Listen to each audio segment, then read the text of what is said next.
នាថ្ងៃទី8 ខែឧសភាឆ្នាំ2026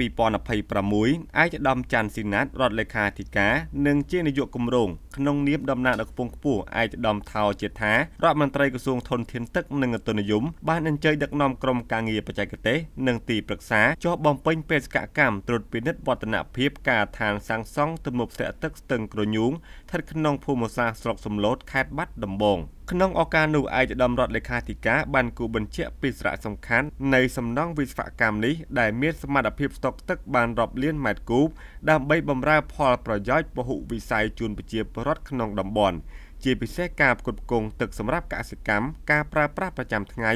និងការឆ្លើយតបទៅនឹងការប្រែប្រួលអាកាសធាតុទន្ទឹមនឹងនេះឯកឧត្តមរដ្ឋលេខាធិការបានផ្ដល់ការណែនាំដល់ក្រុមហ៊ុនសាងសង់ត្រូវយកចិត្តទុកដាក់អនុវត្តឲ្យបានត្រឹមត្រូវតាមបទដ្ឋានបច្ចេកទេសនិងនិយមប្រតិបត្តិវិស្វកម្មដែលផ្ដោតលើទិដ្ឋភាពសុវត្ថិភាពនិងបរិស្ថានព្រមទាំងជំរុញសកម្មភាពការងារឲ្យបានជាប់សពគ្រប់តាមកាលវិភាគដែលបានកំណត់ដើម្បីធានាគុណភាពសំណង់ឲ្យបានរឹងមាំនិងប្រើប្រាស់ជាប្រយោជន៍បានយូរអង្វែង។